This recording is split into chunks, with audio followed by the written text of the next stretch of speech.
Hey Chapel kids and families, welcome! We're so excited that you're joining us online this morning. I cannot wait to hear what we are going to learn about today. Are you ready? All right, let's go!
It's Haley here, and I love parties. Don't you just love parties? I love all kinds of parties.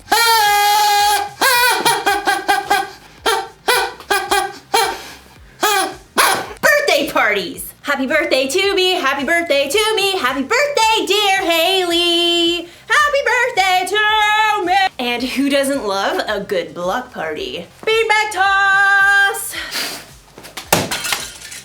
Sorry.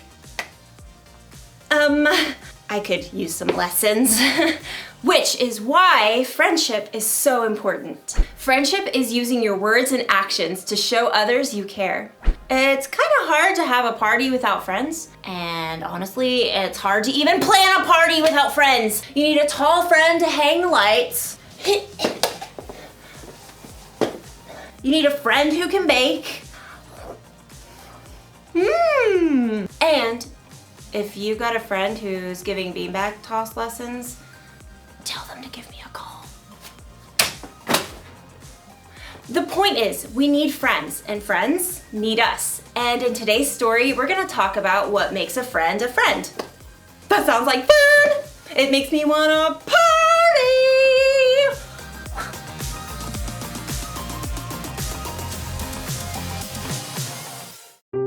The Bible. It's 66 books of history, stories, letters, and poetry that fit together to form God's one big story. The epic adventure of how He created us and loves us so much that He made a way to rescue us. As we travel through the Bible, from Genesis to Revelation, we discover people who met God and found their lives changed forever. Now, for an amazing story, inspired by the book of Ecclesiastes, chapter 4, verses 9 through 12. The writer of Ecclesiastes tells us 2 people are better than 1. They can help each other in everything they do. Suppose either of them falls down, then the one can help the other one up. But suppose a person falls down and doesn't have anyone to help them up. Then feel sorry for that person. One person could be overpowered, but 2 people can stand up for themselves. And a rope made with 3 cords isn't easily broken. Let's see how this might play out in someone's life today. Jackson slid into the small school theater and took a seat in the back row and waited for Mr. Ray, the music and arts teacher. It looked like there was only one other kid who showed up to build the set for the 5th grade production of Charlotte's Web, Amal from Mrs. Wiseman's class. Hey. Hi. The 2 boys sat there in awkward silence until Mr. Ray showed up. Ah, my set team. Fantastic. You guys know each other? Kinda. Different classes. Well, you're gonna get to spend a lot of time together in the next 2 weeks as we build this set and get it painted. You guys got any experience with power tools? Jackson could see Amal shift nervously in his seat. No, I don't want to go on stage. Miss Wiseman said I could do this instead. Don't worry, I'll teach you what you need to know. How about you, Jackson? I'm pretty good with a hammer, and I didn't want to wear some silly animal costume. The 2 boys basically ignored each other as Mr. Ray showed them how to measure each piece of lumber for him to cut, and then he helped them lay out the pieces in a large frame. Now, this'll be one of the wall flats for the backdrop. We'll paint it as part of the barn. Amal, you want to hammer in these nails? I guess. I'll hold it more like this. Don't worry, you'll get it. I'll do this side.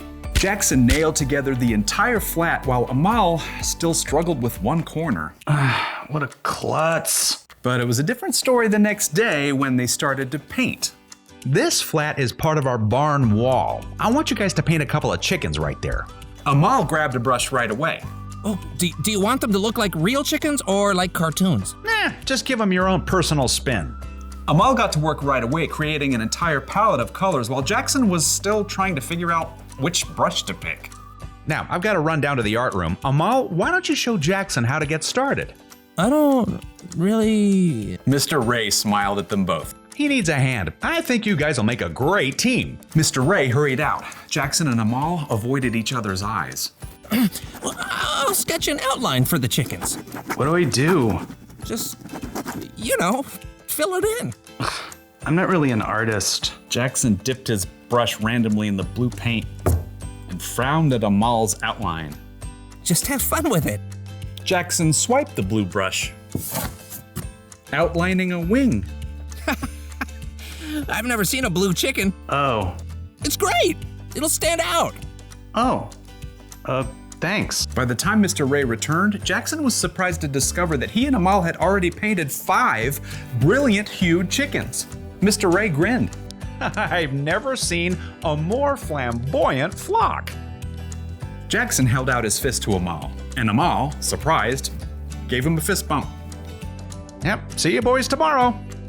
The next day, Amal showed up with a bruised finger on his left hand. I can still paint with my right. What happened? Mr. Kunkel keeps putting me in as goalie during PE, and then I mess it up, and everyone on the team gets mad at me. Do you stay on your toes? Keep your eye on the ball? No. I just panic when the ball comes at me. Look, I can show you some tips later in the parking lot, before my mom comes. Really? That would be great. And Jackson turned out to be a pretty good teacher because Amal managed to get 2 blocks during PE the next day. And when Jackson showed up to paint sets, stressed out by a math test, Amal grabbed his textbook.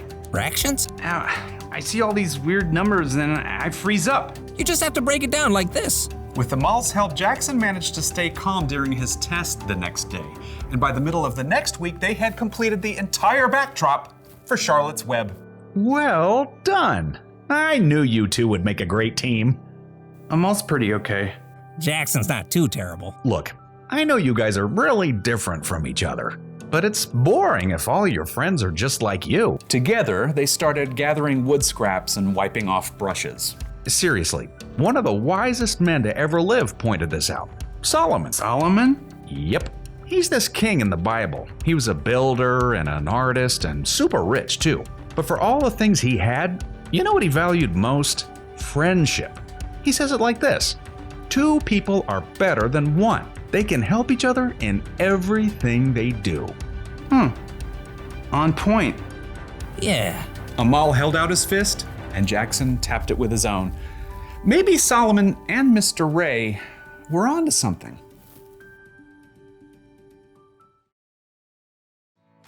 Okay, here are 4 things you can learn from those verses in the book of Ecclesiastes. Number 1, friends get more done when they work together, which makes a whole lot of sense. Planning a party goes a lot faster when I've got someone to help me out. Which brings me to number 2, friends help each other. A true friend doesn't just sit back and watch when it's obvious you need a hand. Little help here! Ah! Number 3, friends stand up for each other. You better not be messing with one of my friends. I will totally fight you! Unless, you're bigger than me, then I will not fight you. In which case, I will totally reprimand you with some carefully planned stern words. Just don't mess with my friends, okay? And number 4, friends help you trust God. You may have a lot of different friends in your life, but a true friend, one that lasts, is the kind that helps you make wise choices. The kind of friend you can talk to about what you believe honestly, and who can help your faith in Jesus grow. So, here's the one thing to remember today. Choose your friends carefully.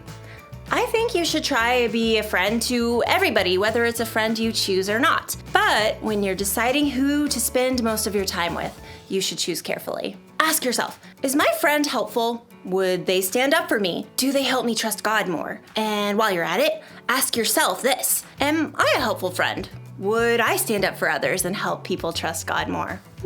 When you want to find good friends, one of the best things you can do is to be a good friend. And never forget that Jesus is your ultimate friend. He is always there for you, no matter what. So, be on the lookout for good friends this week. When you choose wisely, you can't miss.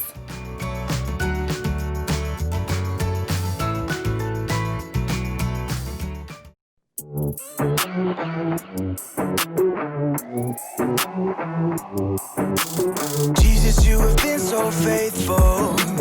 Jesus, you have been so true. I will be forever thankful, 'cause I never had a friend like you.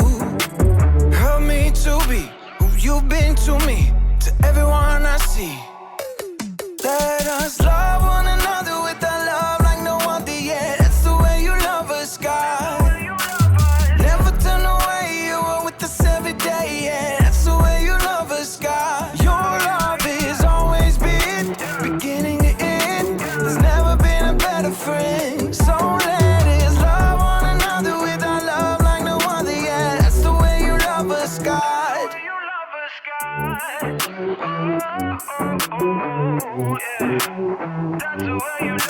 You with me in the darkest valley.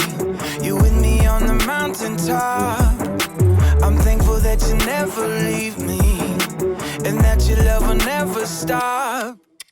Help me to be who you've been to me, to everyone I see. Let us love one another with a love like no other yet. That's the way you love us, God. Never turn away, you are with us every day, yeah. That's the way you love us, God. Your love has always been beginning to end. There's never been a better friend. So let us love one another with our love like no other, yeah. That's the way you love us, God. I wanna thank you for being a friend who's always by my side.